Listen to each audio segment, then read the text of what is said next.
Ok, bueno, vamos a retomar entonces donde nos quedamos. Voy a volver a poner la lámina.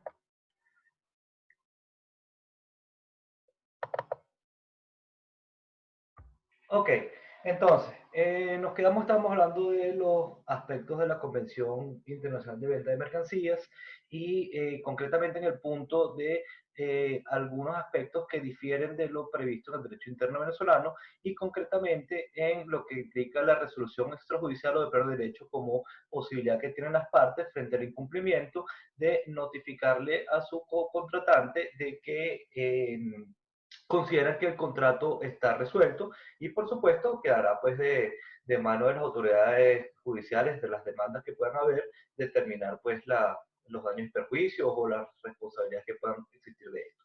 Sin embargo, pues esta es una posibilidad que aunque existe en múltiples ordenamientos jurídicos y que inicialmente en el ordenamiento interno venezolano no estaba expresamente proscrita, la jurisprudencia de la Sala Constitucional de los últimos 15, 18 años, en algunas oportunidades, pues ha establecido que la determinación de si el contrato está resuelto o no depende o es privativo del Poder Judicial, que en el caso creo de las partes sería el equivalente a hacer justicia por sí mismo y bueno, una serie de consideraciones que en materia pues de derecho privado, derecho comercial no tienen mucho sentido, pero bueno, eso es lo que tenemos.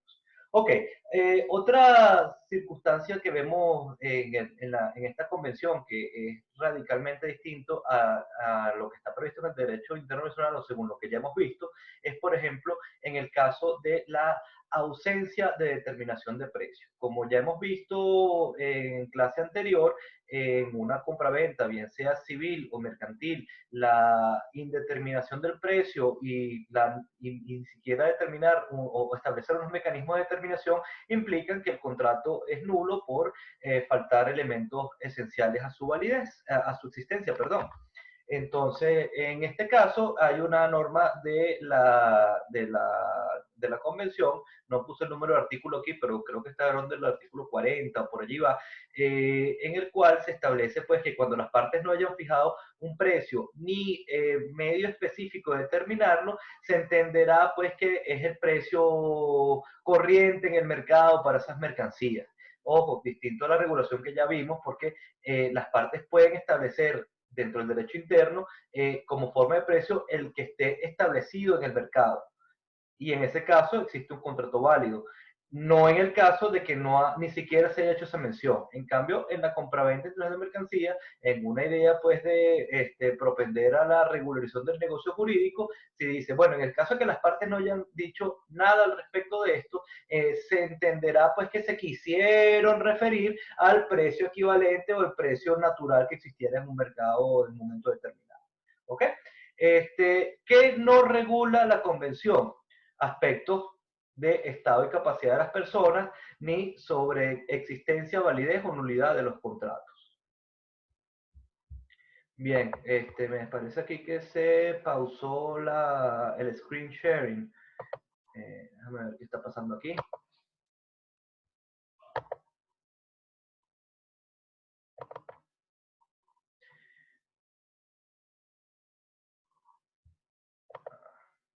Ya tenemos de nuevo inestabilidad en la conexión por lo visto.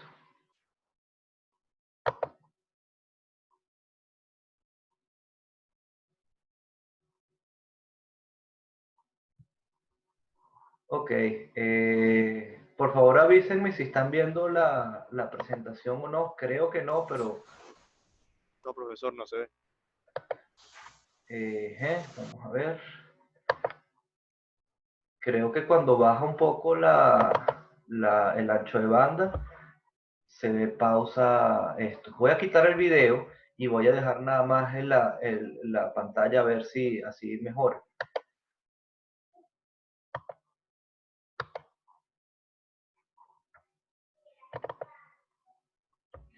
Ok, bueno, pasamos entonces ya con eso, doy un paneo general, no puede ser más amplio por razones de tiempo, sobre esta convención y vamos entonces a analizar un poco los principios UNIDROIT. ¿Quién crea esto? El Instituto Internacional para la Unificación del Derecho Privado, que es un organismo que fue inicialmente creado por la Liga de Naciones. La Liga de Naciones es el antecesor de la ONU, que fue producto del armisticio de la Primera Guerra Mundial. ¿Okay? En ese tiempo interguerra se estableció pues este organismo multilateral y que después, por supuesto, decayó cuando vinieron las hostilidades de la Segunda Guerra Mundial y bueno, después de eso es que vino la ONU. De todas maneras, pues el instituto de alguna manera existió y, o sea, existió antes de la ONU y, por supuesto, después de la ONU se entiende pues que es un organismo adscrito al mismo. Entonces, digamos, esto es un ente con una cierta oficialidad. Ok, estos principios, por supuesto, si estamos hablando que inicialmente se crearon hace unas cuantas décadas atrás y por supuesto las cosas van variando, van modificándose, se revisan periódicamente. La última versión o la versión vigente es del año 2010. Hay que tener claro que esto no es un tratado, ¿ok? Las normas o los principios UNIDROIT o las reglas específicas que puedan traer en contratación internacional se incorporan a los contratos por voluntad expresa o implícita de los contratantes. Implican pues una estandarización de soluciones a situaciones comunes que ocurren en contratación internacional. Básicamente esto lo que es un case law. Bueno, cosas que ocurren habitualmente, pues, o conflictos que ocurren habitualmente en materia de contratación internacional. ¿Y cómo se resuelven habitualmente? Bueno, entonces esto se hace una especie de una máxima, de un precepto que se van recogiendo, pues, y se van de alguna manera codificando, organizando, pues, en esta declaración de principios UNIDROIT. ¿Ok? Son creados para contratos internacionales en general, no solo para la compraventa. Como les dije pues al inicio de esta clase, íbamos a tratar la compraventa internacional, pero en algunos casos pues esto es extensible a otro tipo de figuras contractuales que impliquen pues supranacionalidad. Ok, ¿para qué sirven o cómo funcionan? En principio, como una regulación supletoria a lo que no hayan expresamente previsto las partes. También pueden servir como criterios de interpretación o de complementación del derecho internacional o nacional aplicable. Entonces, a veces pues hay aspectos que en un determinado orden jurídico no están regulados, o sea, hay alguna laguna, algún vacío, y con estas cosas se pueden llenar. Y también aplica como una ley modelo para las legislaciones internas en los países, cuando los países quieren adaptar, actualizar o de alguna manera pues darle alguna modificación a sus leyes internas, bueno, estos principios que se han tomado como válidos o como útiles para una resolución de una serie de cosas y que de alguna manera recogen pues principios generales de derecho en algunos casos, pueden ser una influencia para ello. ¿Ok? Como les dije, esto ratificando, se incorporan, esto no es una normativa per se, sino que la validez de los mismos depende pues de la incorporación contractual que le den las partes. Ahora, también puede ocurrir, como se trata pues de a veces de criterios, principios de amplia aceptación o de usual aplicación en relaciones internacionales, también pueden entrar en aplicación o en incidencia en un caso concreto a título del ex mercatorio. Bien, continuamos con los principios UNIDROIT. Disculpen un poco lo rápido, pero estoy haciendo el esfuerzo para tratar de terminar pues en esta misma sesión de Zoom. Ok, los principios de UNIDROIT, continuación. Son múltiples los aspectos que se tratan en esta declaración de principios. Entre ellos, valga la redundancia, consagran principios generales. Entre ellos tenemos el de libertad de contratación, libertad de formas y de prueba, prácticamente en los mismos términos que están en la Convención de Compraventa Internacional de Mercaderías. Esto lo vemos en los artículos 1.1 y 1.2 de los principios. El principio de fuerza obligatoria de los contratos, de que el contrato es ley entre las partes, eso que tenemos en el 1159 de nuestro Código Civil, parece un poco de perogrullo, pero a veces ese principio tan obvio no está expresamente positivizado en algunas legislaciones. Entonces, por eso es que una de las primeras cosas que establecen estos principios es esto. Por supuesto, la buena fe contractual que también es un principio en nuestro derecho, conforme al artículo 1160 del Código Civil. En este caso, pues se positiviza o se puede positivizar en estos principios, sobre todo en el caso de legislaciones que no lo prevean como tal. Por supuesto, los principios UNIDROIT aplican en materia de derechos disponibles para las partes. Esto no implica o no pretenden contrariar o pasar por encima de disposiciones taxativas que puedan existir en el derecho interno o en el derecho internacional.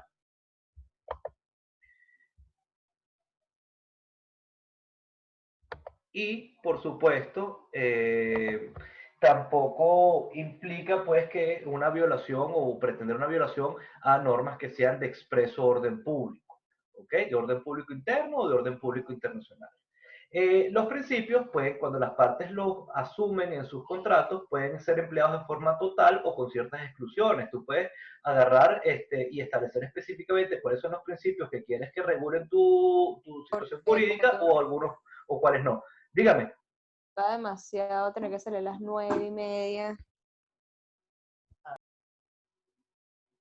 Eh, ok, también sirven para dar una revolución unívoca, o sea, que no deje lugar a dudas a situaciones que pueden ser conflictivas entre las partes. Por ejemplo, ¿qué es lo cuáles son los criterios para que se considere notificado o efectuar notificación conforme al contrato? ¿Cómo se computan los plazos, etcétera? Posiblemente la regulación que existe en el derecho venezolano o cómo se entiende en el derecho venezolano no sea lo mismo de cómo lo entiende pues un español o cómo lo entiende un chino. Entonces, para esa clase de cosas, para llegar pues a unos aspectos comunes en esa relación jurídica, también son bastante útiles. Y también puede ocurrir que puedan ser usados para regular aspectos contractuales no previstos en legislación nacional, incluso para nosotros en contratos que no tengan elementos de extranjería, pues son útiles en algunos casos. Por ejemplo, en aspectos como la resolución por lesión. En el derecho contractual venezolano no hay forma no está establecido de forma general la posibilidad de rescindir el contrato cuando alguna de las prestaciones es sumamente beneficiosa para unas partes en perjuicio de la otra. Eso solo existe en materia muy específica, pues en materia de partición de bienes sucesorales o bienes en comunidad, pero de una forma genérica no está. Por ejemplo, ¿en qué otros aspectos? En la teoría de la imprevisión. Ustedes cuando vieron obligaciones, pues seguramente pues les hablaron de la teoría de imprevisión, del equilibrio económico-financiero del contrato y cómo se puede restablecer. Y también les habrán dicho que no hay una construcción concreta en nuestro sistema de obligaciones al respecto. Y relacionado con esto, tampoco hay previstas la fórmula de las cláusulas de excesiva onerosidad, que son bastante comunes en el derecho internacional, o lo que se llaman las cláusulas de hardship. ¿Qué significa esto? Cuando a alguna de las partes le implica que el cumplimiento del contrato que pactó se le hace sumamente difícil por una razón exógena,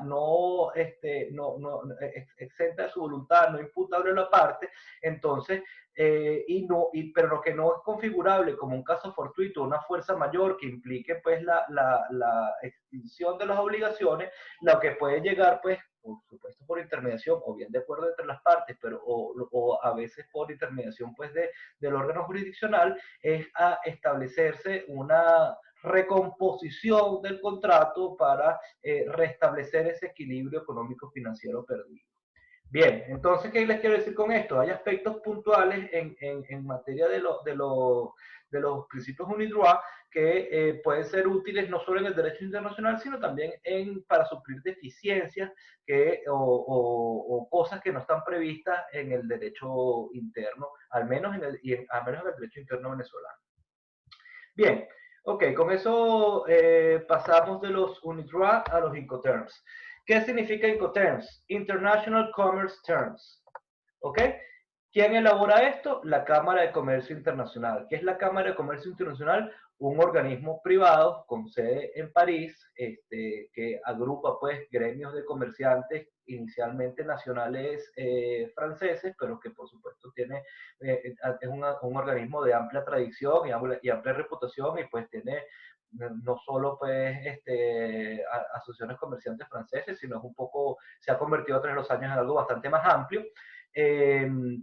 Y por supuesto, eso implica pues un peso específico pues en las relaciones internacionales que le da el músculo, por llamarlo de esa forma, en poder proponer unos estándares pues en contratación internacional.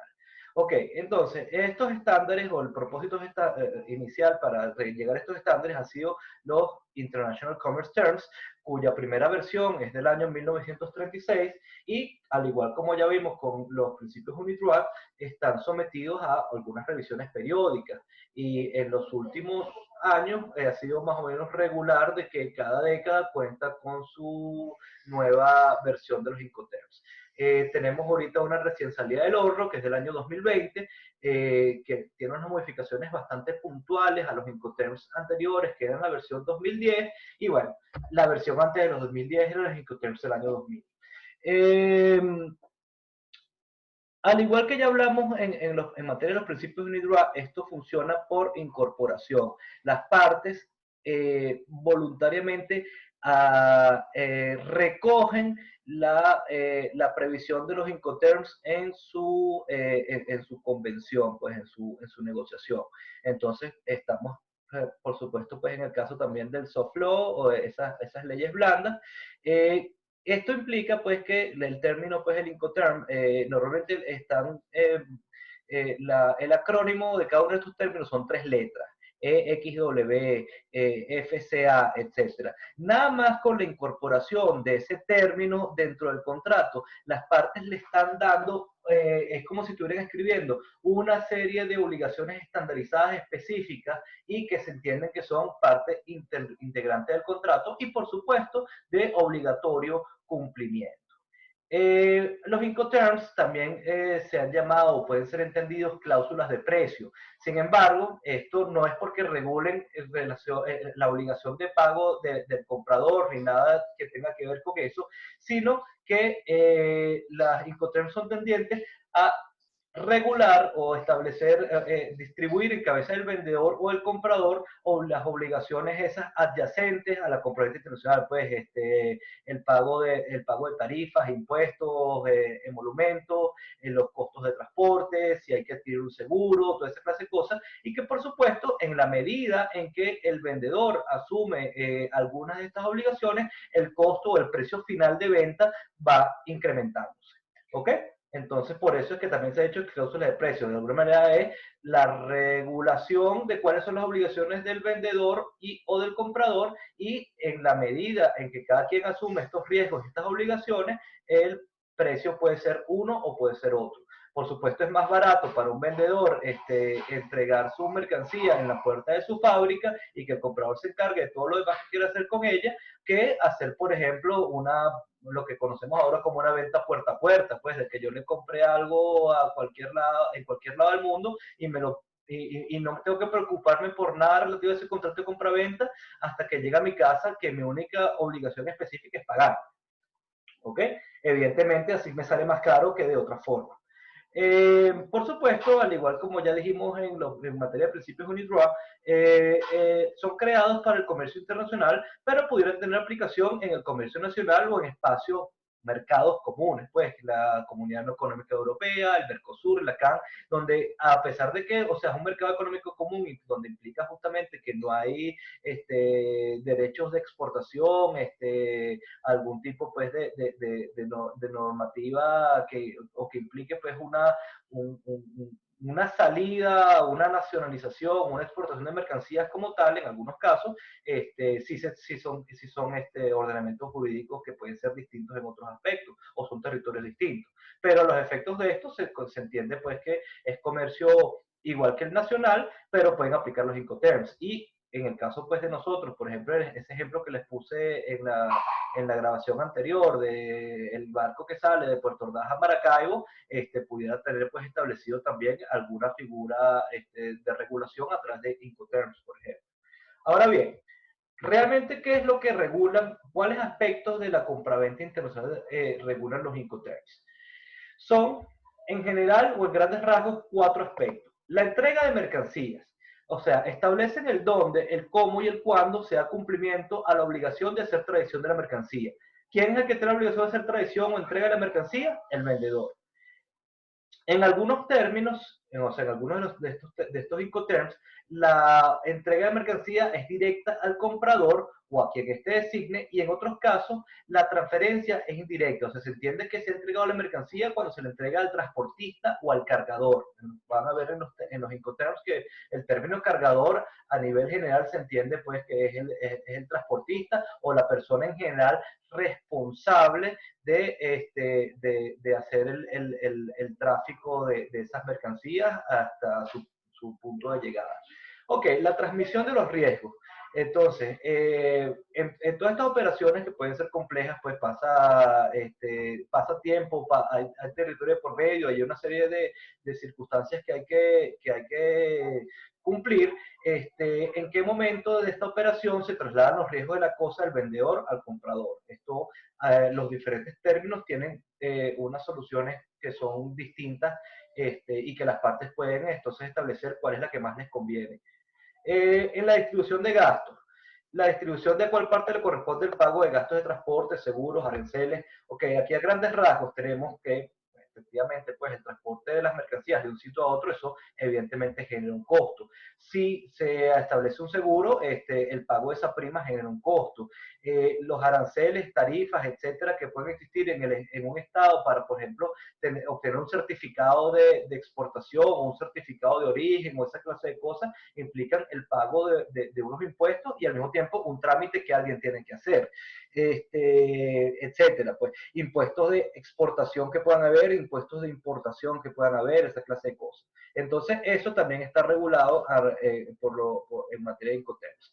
Y por supuesto, relacionado con esto, el trámite de documentos y permisos, porque no es solo pagar los impuestos o lo que haya lugar, sino que, como ya les dije, pues alguien tiene que hacer estos trámites. ¿Ok? Ok, la estructura de los Incoterms. En general, existen 4 términos. Mejor dicho, existen 2 tipos de términos a grandes rasgos. Existen los términos que son marítimos, que solo son aplicables para el transporte por agua, o sea, transporte por mar o transporte lacustre por agua o fluvial, pues por agua dulce, en el caso pues de que haya lagos y ríos, cuando hay lagos y ríos navegables. Estos términos son 4. Y los términos restantes son generales o de transporte multimodal, o sea, que aplican para cualquier medio de transporte o la combinación que se utilicen de esto. Vamos a suponer que la mercancía inicialmente se monta en un camión, después se pasa pues a un tren, después se pasa a un barco y después vuelve un camión, etcétera. Bueno, estos términos pueden funcionar, pues por eso que se llama multimodal. Los términos a su vez están organizados en 4 grupos, conforme a la letra que inicia el respectivo término. Como les dije, cada uno de estos términos está enmarcado pues en 3 siglas, en 3 letras, y los grupos o los que corresponden a cada grupo comienzan por la misma letra. Y están organizados también en forma creciente en función del incremento de las responsabilidades que tiene el vendedor. Ok, entonces en el primer grupo es donde el vendedor tiene prácticamente ninguna responsabilidad en materia ulterior a entregar las cosas en la puerta de su fábrica, y esa responsabilidad va incrementándose en los respectivos grupos, tratándose de que sea una venta donde la responsabilidad se extiende es hasta poner las mercancías en el puerto o sobre el barco, o cuando ya la mercancía llega al puerto de destino, o inclusive pues en el puerto de destino hacer todos los trámites de nacionalización de la mercancía, etc. Entonces, en el grupo E, que es el grupo inicial, es donde estamos hablando de la entrega directa a la salida. Las obligaciones del vendedor prácticamente cesan cuando hace entrega de la mercancía en sus instalaciones, al comprador o a quien éste designe. El grupo F, en este caso son varios términos, el factor común es que el vendedor queda franco, o sea, el término en inglés es free, o sea, queda libre con una entrega indirecta a un transportista o a un cargador, pues, como ya les expliqué pues el término, y normalmente no tienen que pagar el transporte principal. Entonces, en este grupo, por supuesto, hay 4 términos distintos y ustedes verán las variaciones que pueden haber entre uno y otro. Pero en general, pues este es el elemento que lo agrupa.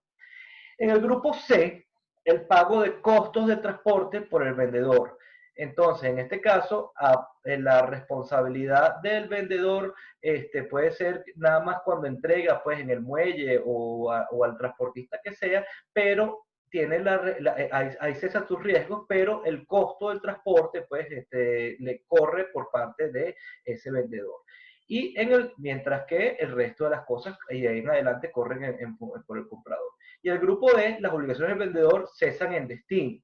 Entonces, son ventas a la llegada. ¿Dónde cesan? Cuando la mercancía toca el puerto de destino, cuando la mercancía pasó a aduana, cuando la mercancía fue entregada en el sitio que fue establecido, bueno, eso es lo que varía pues en los términos del grupo D. Pero en general, implica que son ventas en destino.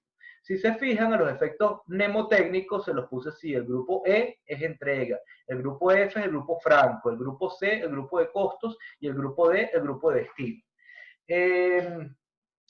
Ustedes, de eso se los voy, para no perder tiempo por aquí, les voy a mandar mañana la indicación del trabajito, la evaluación que tienen con el tema de los Incoterms ya en específico.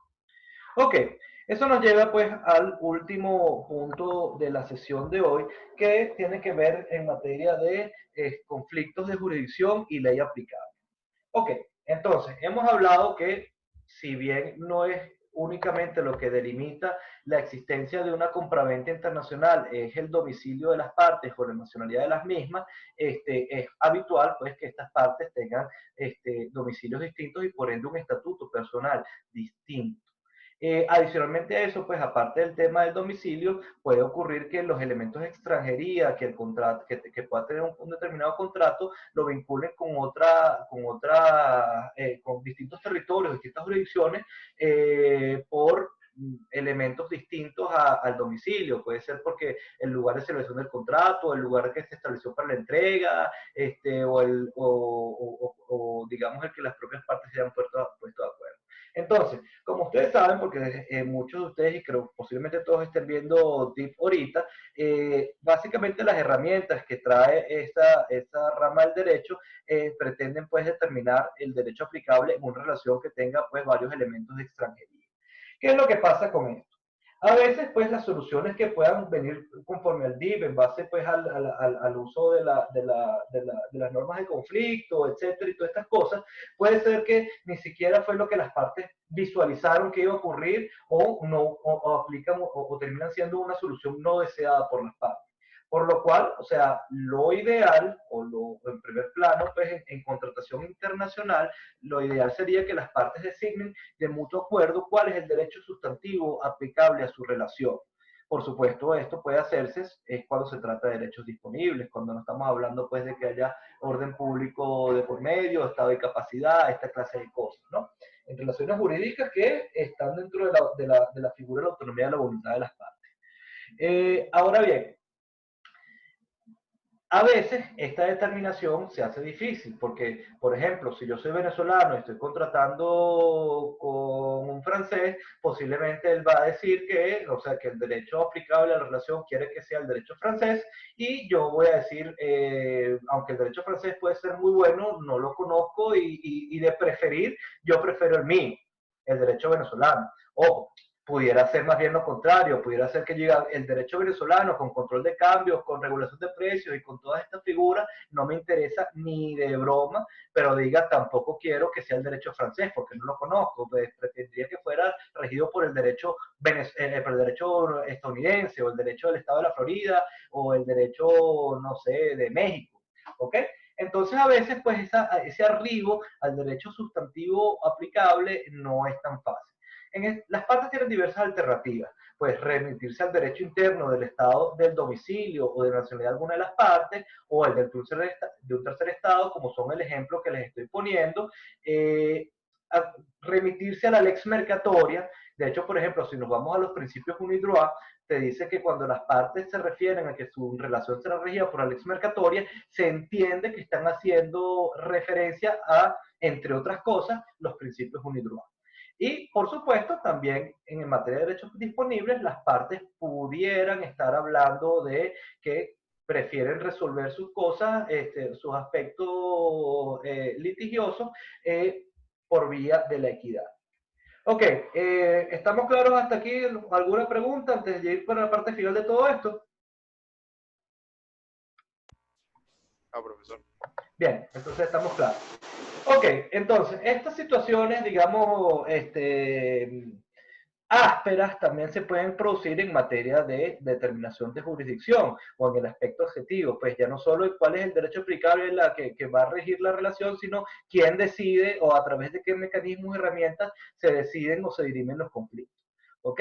Entonces, en principio, pues las partes también pudieran estar haciendo una determinación de cuál es jurisdicción aplicable con los mismos conflictos, pues, de por qué la tuya y no la mía, o en algunos casos, pues, por ejemplo, los estados son celosos de tener jurisdicción, pues, en lo que respecta, por ejemplo, cuando se trata de bienes situados en la República, que es un ejemplo propio en el caso venezolano, pero que es repetido, pues, en otras legislaciones, o pudiera también resultar que para las partes, entonces, para alguna de las partes o para ambas, el foro natural, jurisdiccional natural, sea no conveniente.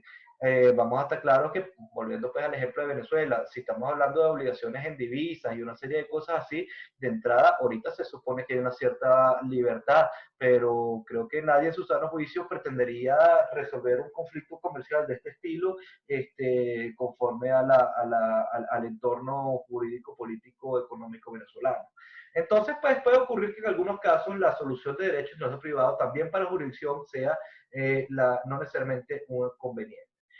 ¿Cómo se puede tratar de llegar pues a en algunos casos pues a limitar o a disminuir o a paliar estas problemáticas?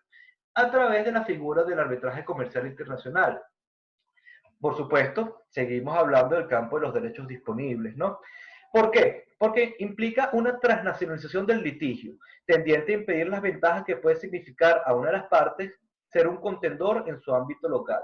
Lo mismo que estábamos hablando. Si yo si tengo una relación jurídica con un extranjero o con una persona que está en otro domicilio, si mi tendencia natural sería que sea en mis tribunales, en mi entorno, o sea, en mi ambiente cultural, en la gente que yo conozco, en donde sé, en la sociedad que yo sé cómo opera, etc.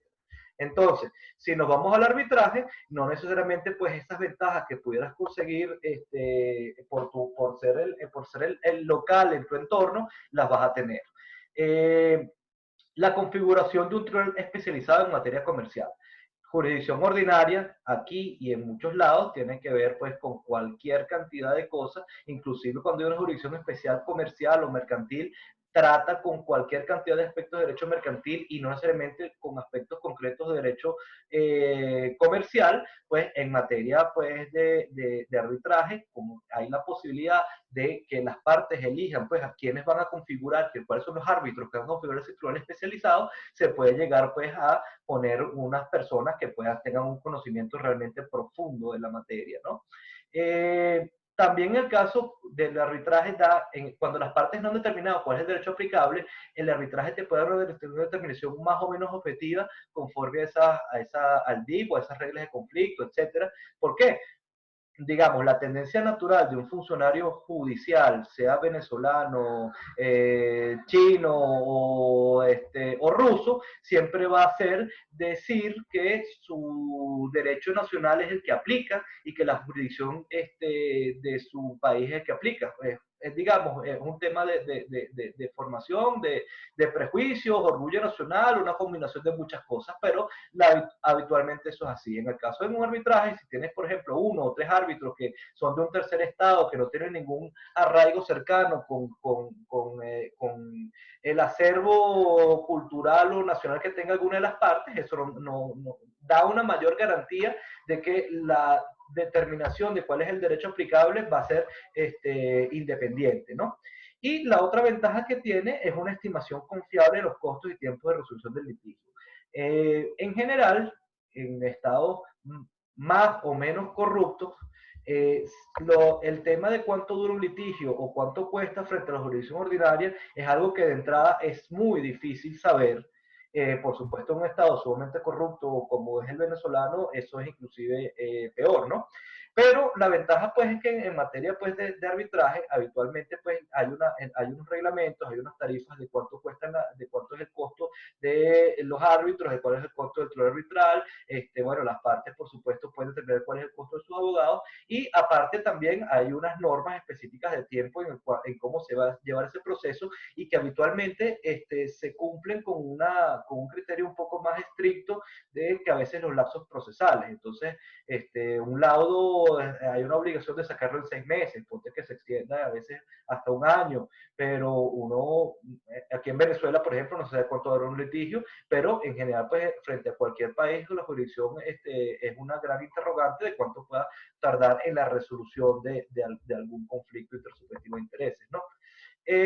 Por supuesto, en materia de arbitraje, siempre tenemos que tomar en cuenta que acogerse al mismo implica la voluntad de las partes, a través de una cláusula compromisoria o un pacto arbitral.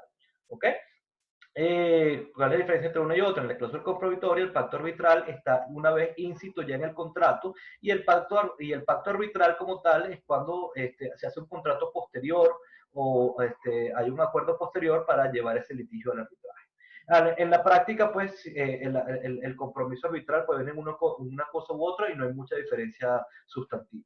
Pero en la actualidad vemos que, sobre todo en materia de contratación internacional, es una práctica bastante general que las partes se vayan a arbitraje. O sea, ¿qué quiero decir con esto? Siempre es necesario que las partes expresamente manifiesten su voluntad de salirse de los derechos que les consagra la legislación en cuanto a jurisdicción ordinaria, etcétera, para acudir al arbitraje. Pero es algo que las partes hacen muy comúnmente, y que hay digamos, una percepción bastante amplia de que les es conveniente. Ok, marco regulatorio del arbitraje. En el entorno jurídico venezolano, sorprendentemente, a la fecha ha sido proclivemente al arbitraje comercial. Por ejemplo, en la Constitución actual tenemos que en los artículos 253 y 258 hay unas precisiones al respecto de esto. En el 253 se reconoce a los medios alternativos de resolución de conflictos como si parte del sistema de administración de justicia o del sistema de justicia, y el arbitraje como uno de estos medios. Y que en el artículo 258 se dice que se debe propender al arbitraje y al resto de estos medios alternativos. Hay múltiples sentencias del Tribunal Supremo de Justicia, particularmente de la Sala Constitucional, en algunos casos que le ha enmendado la plana a la Sala Político-Administrativa, y donde se ha reconocido en el arbitraje que esto tiene una naturaleza jurisdiccional, o sea, que no es una cosa ahí que está de lado, bueno, para que las partes se diviertan, y bueno, pero en el fondo no es una decisión definitiva, con carácter de cosa juzgada y ejecutable, etcétera, sino que, bueno, es algo digamos, privado. No, realmente el arbitraje al día de hoy, la noción correcta que le ha dado la Sala Constitucional y conforme a lo que es el entorno en materia arbitral en el mundo, es que esto es tiene una naturaleza jurisdiccional. La Sala ha dicho que es una manifestación del derecho constitucional a la tutela judicial efectiva, entonces por consiguiente pues le está dando un cariz o una raigambre constitucional a esto, y también ha reconocido el principio por pro arbitraje, o sea que palabras más, palabras menos, pues en caso de dudas debe favorecerse a la interpretación de que las partes han querido someterse a la voluntad arbitral, y el principio competence, que es uno de los aspectos cardinales del arbitraje, en el sentido de que en los casos de que haya dudas sobre si corresponde pues someter el litigio a la jurisdicción arbitral o a la jurisdicción ordinaria, la determinación de cuál es la jurisdicción aplicable la tiene el tribunal arbitral. ¿Por qué? Porque si dejáramos en manos de la jurisdicción ordinaria determinar cuándo va el arbitraje y cuándo no, en el 99% de los casos, sea en Venezuela o sea en cualquier otro lado, dirían que la jurisdicción ordinaria es la que tiene la posibilidad de resolver o de conocer del juicio. Ok, en Venezuela, pues aparte entonces de la Constitución, estos criterios del TCJ, que algunos son expresamente se ha dicho que son vinculantes, existe una ley de arbitraje comercial conforme a estándares internacionales previstas en el año 98, que se rige en buena medida por el modelo UNCITRAL, como una ley modelo. Venezuela es parte de tratados de suma importancia en esta materia, como la Convención de Reconocimiento y Ejecución de las Sentencias Arbitrales Extranjeras, o sea, la Convención de Nueva York del año 58, la Convención Interamericana sobre Arbitraje Comercial Internacional de Panamá del año 76, esto es una CIDIP, y la otra CIDIP de Montevideo, que es en el año 79, no lo puse aquí, que es la Convención Interamericana de Eficacia Extraterritorial de las Sentencias y Laudos Arbitrales Extranjeros. Ok. Concretamente, entonces, ustedes saben pues que el arbitraje puede ser institucional o independiente. Independiente pues es algo que las partes son las que se dan pues las reglas, establecen cómo se va a llevar, cómo se va a designar árbitro, etcétera. Y por su parte existe el arbitraje institucional, en donde pues existe un cierto arbitraje por medio, que es el que ofrece la estructura de soporte y servicio al arbitraje. Dan una lista de árbitros, a veces la lista de árbitros es taxativa, en otros casos no, depende de las reglas del modelo arbitral que sea. También establecen unas reglas de procedimiento, hay unas cláusulas modelos que la gente puede incorporar en sus contratos para dejar sin lugar a dudas que se quiere que el arbitraje se rija conforme a ese centro y conforme a sus reglas. Estos centros de arbitraje pueden ser internacionales, la Cámara de Comercio Internacional tiene uno de ellos, la AAA, que sería la American Association of Arbitration, la AAL, que es la Asociación de Árbitros de Londres, y también pues en el caso venezolano hay centros nacionales, la Cámara de Comercio de Caracas, que se sigue por el modelo CCI, y el CETCA, que se sigue por el modelo americano del AAA. Por supuesto, esto del arbitraje institucional para el comercio internacional tiene sus ventajas en el sentido pues, de que a quién se le pagan los emolumentos, quién manda las notificaciones, todos esos servicios, digamos, necesarios para realizarse el juicio o el procedimiento arbitral. Ya al tener estos centros arbitrales una infraestructura para eso, se hace pues mucho más fácil. Y hay una cosa que siempre hay que tener claro, una cosa es el tribunal arbitral y otra cosa es el centro de arbitraje. El centro de arbitraje puede tener una secretaría, puede hacer determinadas determinaciones, pero llevar el proceso, una vez que están designados los árbitros, y quien decide son los árbitros, o sea, el fondo del asunto nunca lo decide un centro de arbitraje, sino el tribunal arbitral que han constituido las partes. En materia de ejecución de medidas preventivas y el lado definitivo, una de las cosas, o sea, en nada serviría pues una decisión arbitral si no hubiera cómo ejecutarla y cómo ejecutarla en múltiples jurisdicciones. Esa es parte de la idea de la Convención de Montevideo, de la Convención de Nueva York, que la posibilidad pues de que los sentencias o esos laudos definitivos que pueda dictar un tribunal arbitral o las medidas preventivas que pueda dictar tengan todo el apoyo de la jurisdicción ordinaria para el